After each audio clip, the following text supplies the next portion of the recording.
мысалы кейбірлер оқиды, кейбірлер оқымайды мәтінді.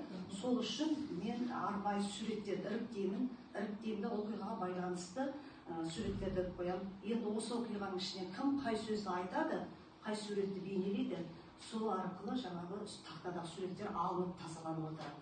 Мына өте тиімді әдіс балаларға. Бір жағынан көзбен көрген, екінші жағынан қай оқиға қайдан кейін болған балалар жаңағы өте белсенді араласып, осы суреттерді мұғалім іздену арқылы дарынды шәкірттерді осылай ойландыруға болады, балалардың қызығушылығын арттыру үшін. Сіздердің алдыларыңызда енді мәтін жатыр, кішкене сіздермен жұмыс жасайық. Мәтін жатыр. Әрқайсылары бірінші, екінші, үшінші бөлімді бөліп оқысаңыздар болады. Жай ғана көз жүріп ұстаңыздар, жеткілікті сіздерге. Біреуінен уақыт берейін. Енді бірінші қараңыз, Айгүл Кебекбаеваның шаштарды оқушы шығармашылығын дамытудың тиімді әдіс-тәсілдері туралы сіздерге түсіндіремін. Содан оқу сауаттылық тапсырмаларын құрудың негізін.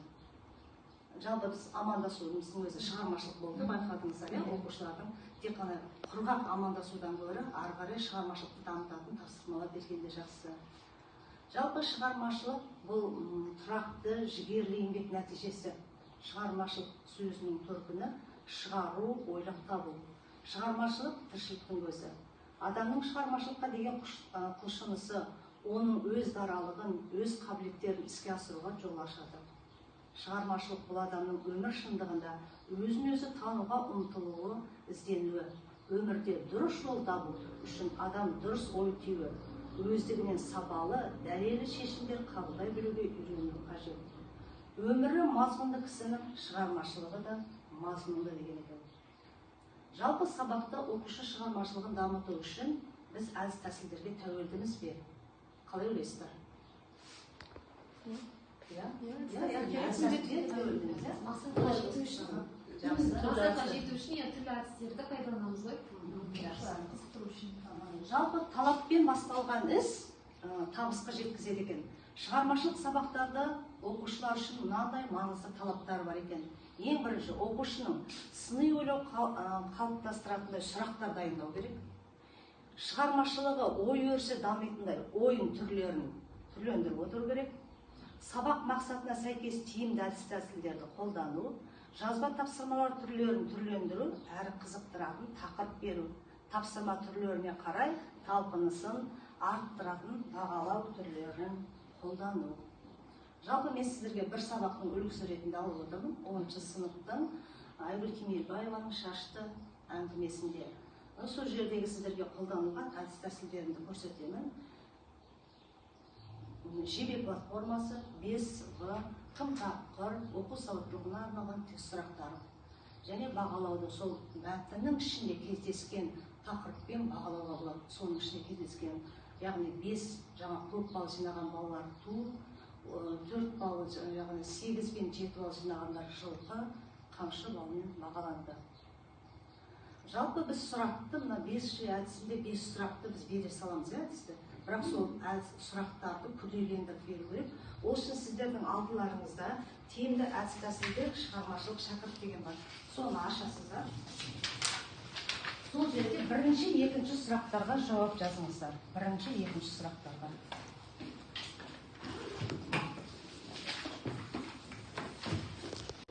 Оқушы шығармашылығын дамытудың тиімді әдіс-тәсілдері туралы сіздерге түсіндіремін. Содан оқу сауаттылық тапсырмаларын құрудың негізін. Жалпы біз амандасудың өзі шығармашылық болды, байқадыңыздар, оқушылардың тек қана құрғақ амандасудан гөрі ары қарай шығармашылықты дамытатын тапсырмалар бергенде жақсы. Жалпы шығармашылық бұл тұрақты, жігерлі еңбек нәтижесі. Шығармашылық сөзінің төркіні шығару, ойлап табу. Шығармашылық тіршіліктің өзі. Адамның шығармашылыққа деген құлшынысы, оның өз даралығын, өз қабілеттерін іске асыруға жол ашады. Шығармашылық бұл адамның өмір шындығында өзін-өзі тануға ұмтылуы, ізденуі, өмірде дұрыс жол табу үшін адам дұрыс ой түюі, өздігінен сапалы, дәлелді шешімдер қабылдай білуге үйрену қажет. Өмірі мазмұнды кісінің шығармашылығы да мазмұнды деген екен. Жалпы сабақта оқушы шығармашылығын дамыту үшін біз әдіс-тәсілдерге тәуелдіміз бе? Қалай ойлайсыздар? Мақсатқа жету үшін. Мақсатқа жету үшін түрлі әдістерді пайдаланамыз ғой. Қызықтыру үшін. Жалпы талаппен басталған іс табысқа жеткізеді екен. Шығармашылық сабақтарда оқушылар үшін мынандай маңызды талаптар бар екен. Ең бірінші, оқушының сыни ойлау қалыптастыратындай сұрақтар дайындау керек. Шығармашылығы ой өрісі дамитындай ойын түрлерін түрлендіріп отыру керек.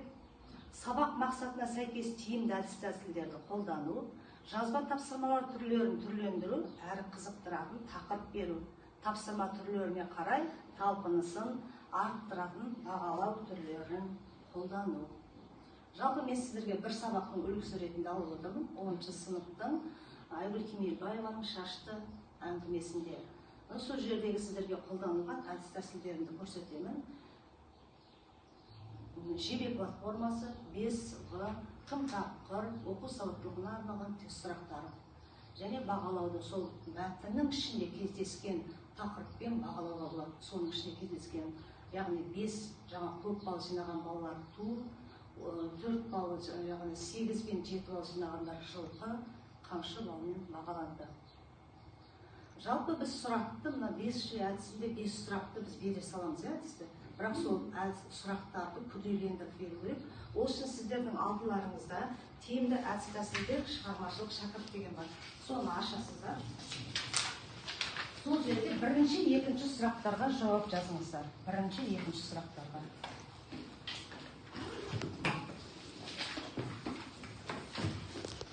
Сол таңды басамыз. Мына тақта жылжымау емес енді.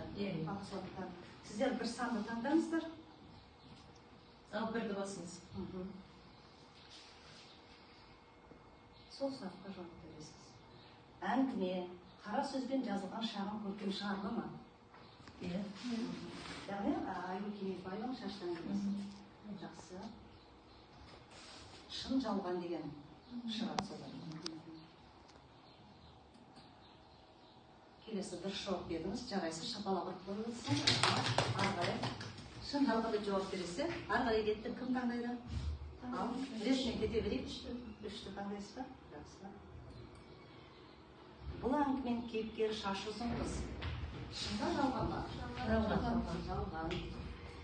Жақсы, дұрыс екен. Жарайсыз, шапалақ ұрып қойыңыз. Келесі ары қарай. Аша берейікші. Аша беріңіз.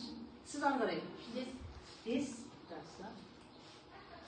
Ата тегін сұраған жат болмайды. Бабам азан шақырып қойған есімімді, сүйегімді жариялап айтпай-ақ қояйын деген жылқышы қарт. Жарайсыз, шапалақ ұрып қойыңыз. Ары қарай. 7. Тұтқын қарт тұтқын баламен жаудан қашты. Жалған. Жақсы. Жарайсыз. Мадина? 8. Мойнында күміспен күптелген тобылғы қамшы енді сенікі. Ата салтымен бала елге аман есен жетсін деп ырымдап берген жылқышы қарт. Жақсы. Ары қарай кеттік. 10. Жақсы. Кимешек киген шешесі ағаштан ойылған тостағандарға қайыңнан жасалған ожаумен бал қымызды толтыра құяр мезетін көз алдына елестеткенде бір тамшы жас қарттан ыршып түсті. Шынға жалған ба? Шын деп тұрсыздар ма? Жақсы, көрейік. Жалған екен. Бұл бала. Қарттан емес. Бала. Бала жақсы. Ары қарай кеттік. Келесі? 9. Жақсы. Жеті қараңғыда жан-жайдан жүреді. Бөгде кейпіне еніп кездесу мүмкін. Сол кезде күміс қамшымен қу, саспа, дұға оқы, арқанды шеңберлеп ұйықта, жылан шақпайды деген жылқышы қарт. Шын ба, жалған ба? Арқанның қандай несі бар, киіз арқанында? Жақсы. Жарайсыз. Шапалақ ұрып отырмыз ба? Жақсы, керемет. Ары қарай бір қарап алып айтып атсыздар. 2. Айгүл Кемелбаева 300-ден астам мақала жазыпты. Шын жалған? Шын, иә? Жақсы. Келесі, жеке-жеке айта? 6. Жақсы. Шырағым, сын сағатың туды, ал көзіме тік қара, сөзімді бақ, деп бұйыра сөйледі түрікмен қожайын. Бұл жалған шығар. Жалған. Түрікмен қожайын айтпайды, иә? Жақсы. Жарайсыз. Сіз бәріне дұрыс жауап беріп отырсыз. Ары қарай? Ары қарай? Қай нөмірді? Жақсы. Ерторының немересін табын жылқымен қоса теке түрікмен олжалап кеткенде қыпшақ еді ақ орда.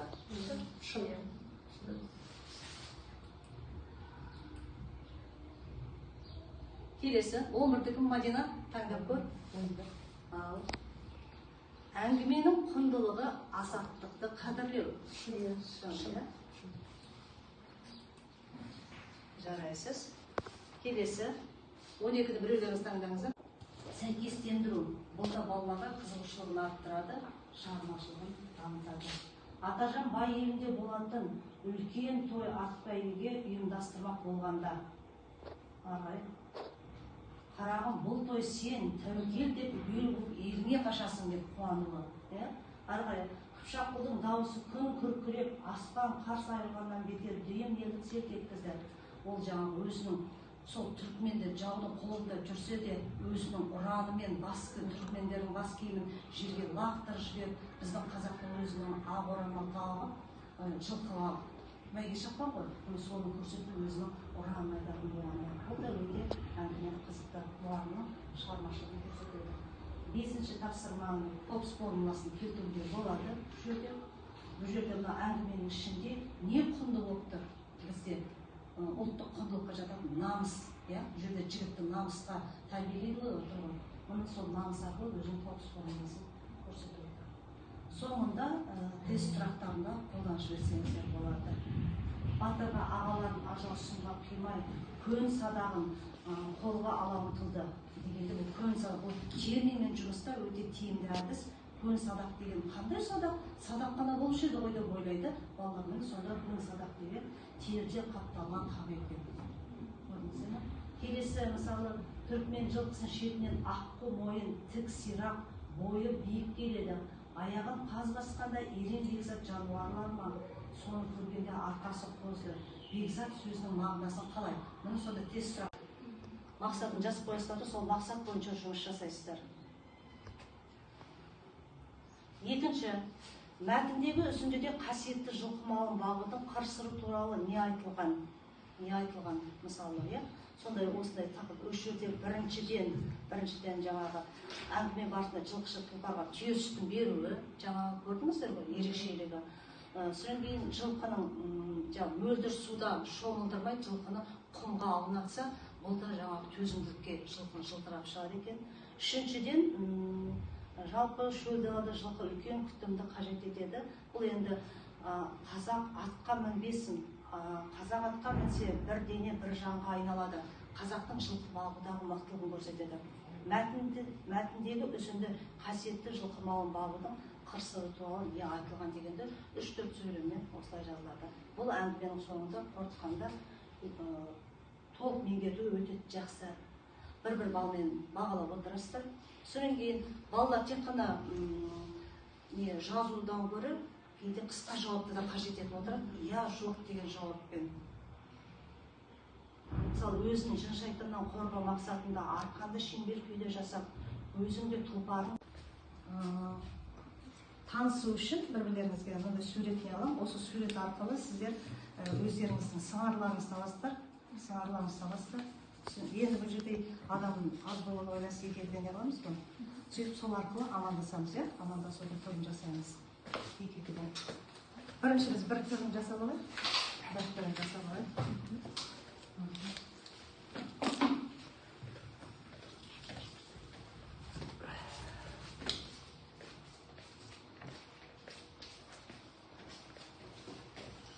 Енді осы саусақ арқылы біз өз немізді жұмымызды табайық.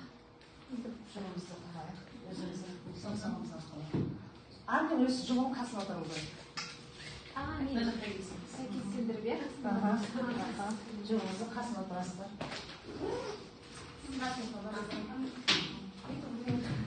Жақсы, сіз менен бірге, иә? Сіз менен бірге. Енді артында осы сәттілік болу үшін жақсы. Енді сіздерге тапсырмалардың артында, сол тапсырмаларды орындасаңыз. Бірінші сізден бастайық. Ойдың аяқталуын күтпейді, оны қойсаң сөйлем бітпейді. Өтір? Дұрыс. Жақсы, шапалақ ұрып қойып отырайық.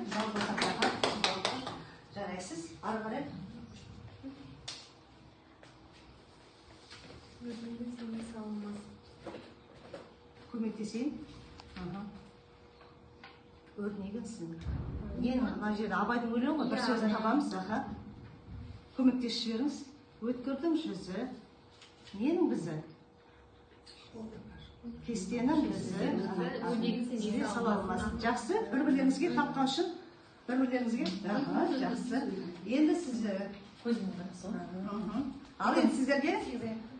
Көзімнің қарасы деген ән салу дейді. Сіздікі сол ғой. Ал, жақсы. Тұрып ән салу жіберейге. Көзімнің қарасы, өзімнің санасы, бітпейді іштегі, ғашықтың жарасы, бітпейді іштегі, ғашықтың жарасы.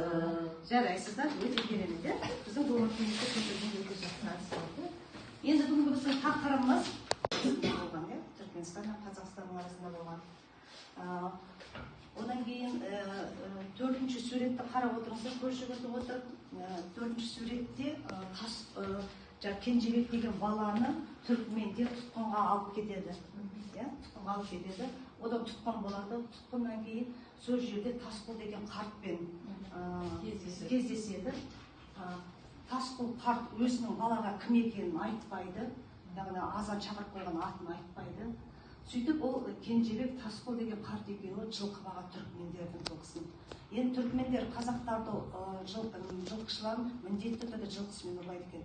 Біздің қазақтан керемет қазақ жылқы баптайтын адам жоқ екен. Ары қарай Тасқұлды қуанып, кейін баланы осы бір себеппен қашыруға түркмендер бәйгеде арна жасайды. Сол бәйгеде Кенжебекті қашыруға талпынады. Мына жерде әңгіменің соңында қарап отырсаңыздар, бөрі, бөрі. Міне осылай әңгімелер өр болып отырады, әрі өр отырады. Енді осы әңгіменің ішінде бізде қандай ұлттық құндылықтар бар деп тауға болады. Мысалы, балаларға айтады, оны біз қазір сіздермен бірінші әңгіменің кішкене қарап шықтыңыздар ма, көз жүгіртіп. Көз жүгіртіп шыға беріңіздер.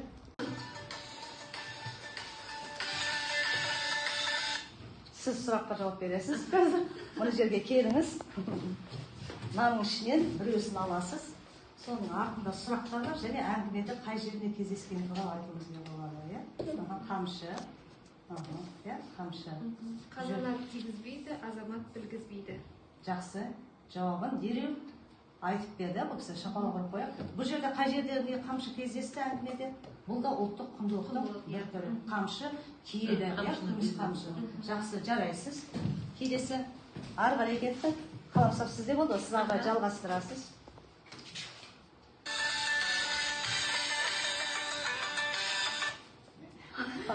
Ал келіңіз.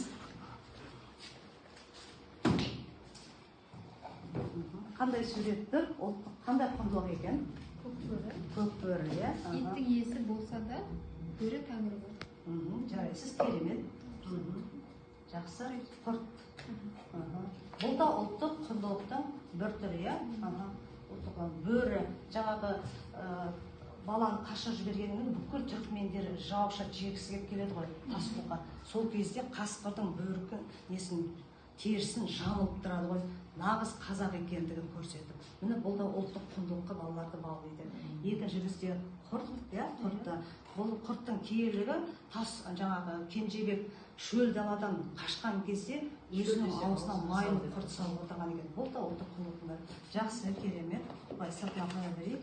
ары қарай жалғас. Ерекше барымды бала соны өзі тақтадан көрсетті, интернет тақтада. Содан кейін осы әңгімедегі жаңағы топқа бөліндік, ақ түс, сары түс, қызыл түс. Неге біз осы түстерге бөліндік? Оның алдында біз осы әңгіме арқылы қандай кейіпкерлерді танимыз деп, яғни Кенжебек, Тасқұл, Атажан арқылы топқа бөлініп алды. Сөйтіп, жаңағы 5В әдісі арқылы Кенжебек қандай бала дегеннен көрі бізге кішкене жұмбақтау үшін, балаларға ой тастау үшін, оқитын балаларға басты кейіпкерлер кім, қандай бала, не себепті қарт жылқышының айтқанын жасады, Кенжебектің ауылы қайда, неге Кенжебекті оны ақ түс берілді деген балаларға ой тасталынады топқа.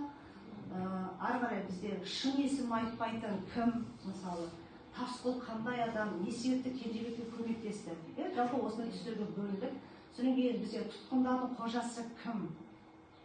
Ол қандай адам? Атажан жүйрік жылқысынан айырылғанда қайда бет бұрды?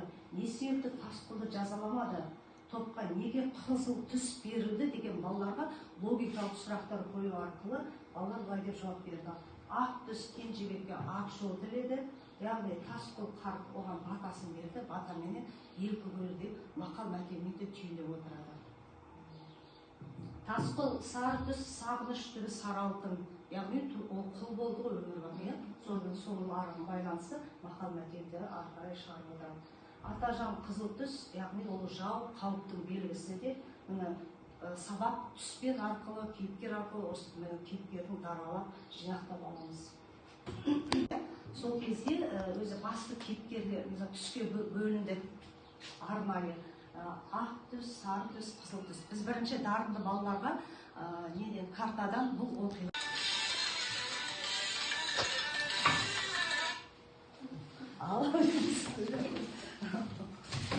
Жақсы.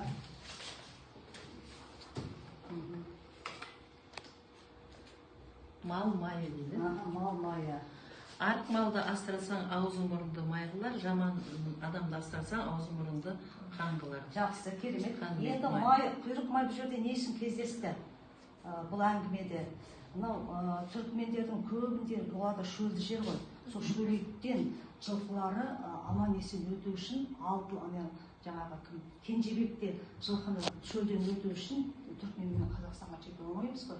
Сол кезде құйрық майдан тілім ал жылқының аузына салып отырса, сонда жылқы шөлде өтіп кетеді екен. Майлы құр, май құйрық. Біз қайта шөл дейміз енді, ал бұның құндылығы керемет екен. Жақсы, жарайсыз, отыра қойыңыз, ары қарай. Ал, жақсы. Жерде көп адам болғанда қызық болады ма еді? Жақсы.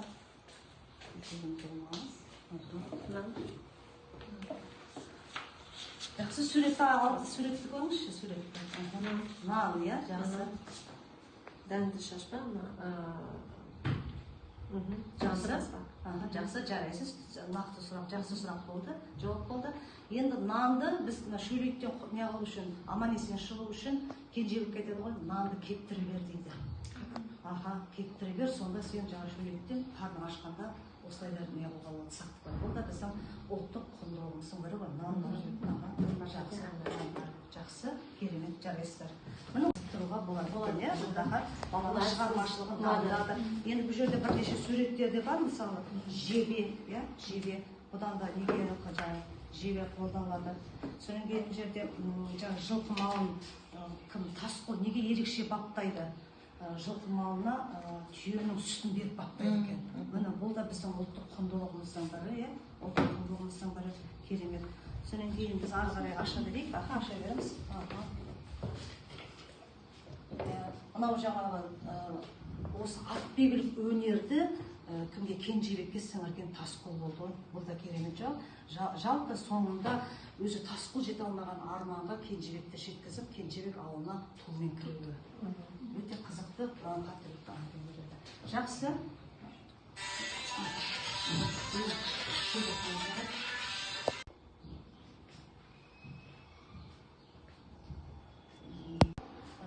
Көп бал алғандар тумен, 7-8 бал алғандар жылқымен, қамшымен, әлі өзіңді қамшыла дегендегі осындай жаңағы бағалауға жүргізуге болады. Енді сіздер бүгінгі әдіс тәсілдер сіздерге тиімді болып деп ойлаймын. Келіп ойланып қағазын толтырып берсеңіздер.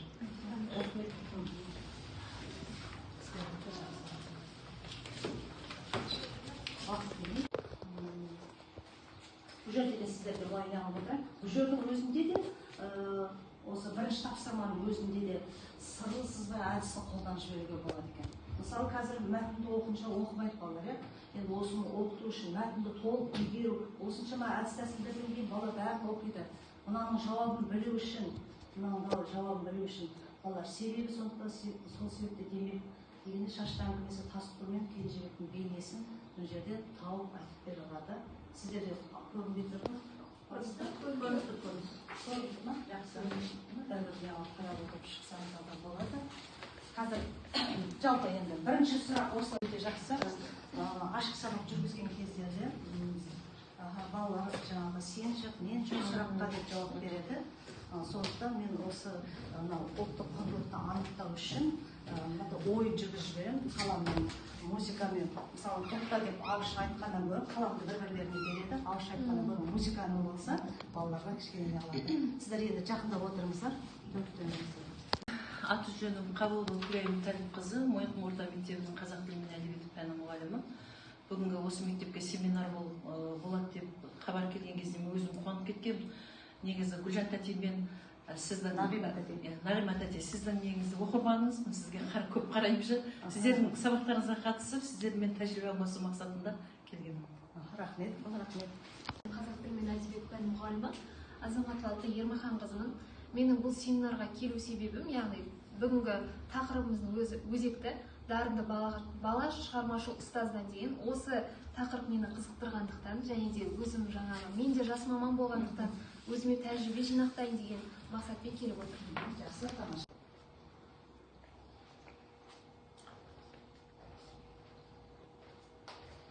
Бірінші сұрағымыз жасалды.